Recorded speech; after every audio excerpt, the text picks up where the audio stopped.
You could say this world is more connected than it's ever been. Friends, family and strangers who live miles apart can communicate instantly because of social media and email. Anyone can mount a plane from New York City and reach Los Angeles in only hours. Thousands of individuals from different countries and cultures mingle and eat.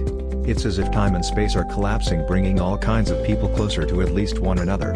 Yet numerous folks feel lonely and can't seem to shake it. This video is to guide all the people who feel lonely and spent the time with wisely. Number 1 is take stock of connections you already have. Sometimes when we are feeling lonely, we can't see what's right in front of us. Many of us get tunnel vision when it comes to affection and intimacy, in that we count only certain behaviors while discounting others. You might notice that my friends don't tell me they love me, or don't like my social media posts, but I overlook the fact that they always volunteer to help when I have a home project to do.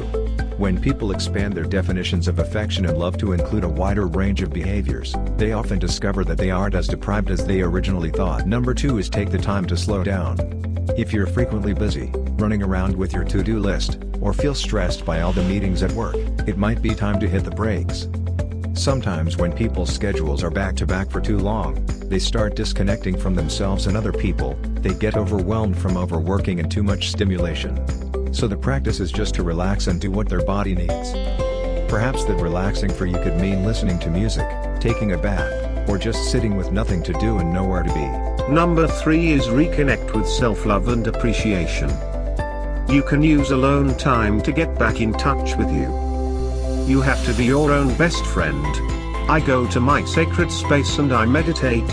I take a few deep breaths, relax, and ask worry, fear, and loneliness to lift so I can just be with myself. Doctors recommends that those who are new to meditation can try to sit for 3 minutes and focus on something they find pleasing, like the ocean or dolphins, or any simple things they are grateful for. Focusing on what you're grateful for rather than what you don't have shifts the negative thinking. Being alone and strolling through nature can be meditative, too. Number 4 is perform anonymous acts of kindness and recognize the kindness in others. Sometimes when you feel alone, you might feel like isolating yourself from the world, which only continues the cycle of loneliness. In that case, finding a group of friends to hang out with or dropping into a large social scene can feel like a lot. So why not consider starting small? Go out into the world and notice a smile from the store clerk. Hold a door for somebody or do something nice for a stranger, and then you start to get the endorphins and the oxytocin going in your body. Oxytocin is the bonding hormone. It's what mothers have when they give birth. So oxytocin is important. If you are feeling a bit more extroverted, you might even try starting conversations. Get out every day and have a conversation, face to face, with your neighbor, a friend, your grocer, the librarian, in short, anyone whom you might meet regularly. This doesn't have to be a close relationship. Research tells us that even weak bonds strengthen our immunity and well-being. Number 5 is join a club. Perhaps you are looking to develop more of those deep, meaningful relationships. In that case, you might want to explore hobbies with other people to form bonds over common interests. This could be a class or a committee. Any activity that puts you in a social environment on a regular basis. Vibe with someone over your love for pottery at a local art class. Find a group of people who are just as obsessed with Game of Thrones as you are. Or maybe try something completely new, like goat yoga. You can have fun with this. Number 6 is adopt a pet. Recent research suggests that most people link loneliness to strife within their own families and social circles. If you're feeling a hole in your social life, why not fill it with a playful force that'll be available to you around the clock? Researchers suggest that seeking out a furry friend may help you find more satisfaction in your day-to-day life.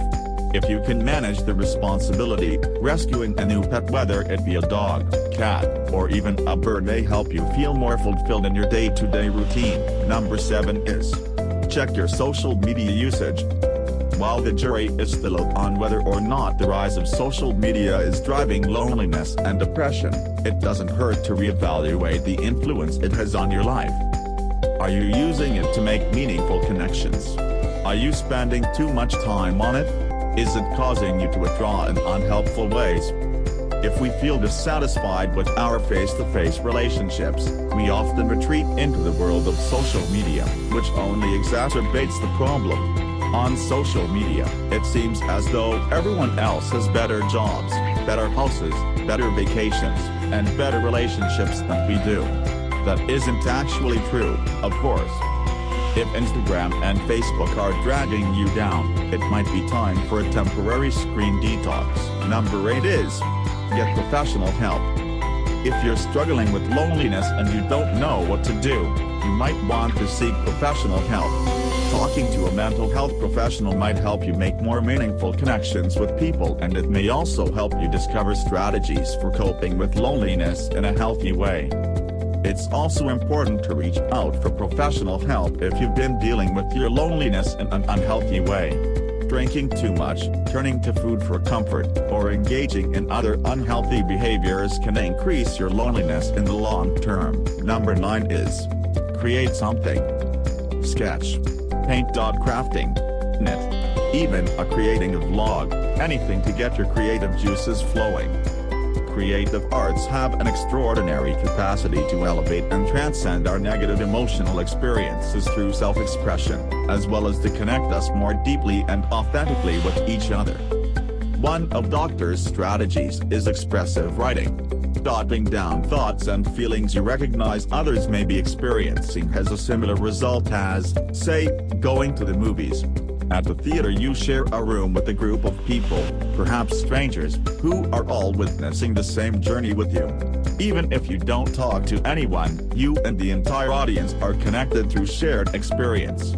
Mentally, the same thing happens when you write, even if you never share it with the soul.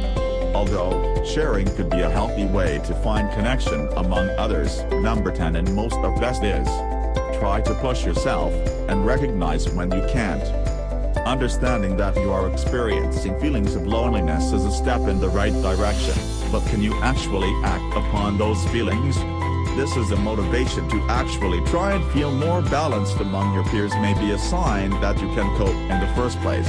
If you sign up for a gym class or seek out meetings with friends or contacts, it's a tip-off that you may be lonely, but you're motivated to actually address it. There isn't a clear-cut path to feeling free of being lonely, but simply trying your hand at something new may help to break through to better times ahead. If you try enough things, likely one of them is going to pay off at some point. Also, feeling lonely is often episodic and not something that should feel like a life sentence. Any one of these strategies could help move the process along. Simply trying new things when you really have no desire to do so, however, isn't going to alleviate the situation. It's important to take action if nothing is helping you feel better.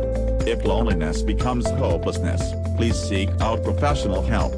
Loneliness can drive someone into serious mental health conditions that you may not be able to tackle on your own. Finally, it's all about you. You have to up your game and says it's not impossible, but I am possible.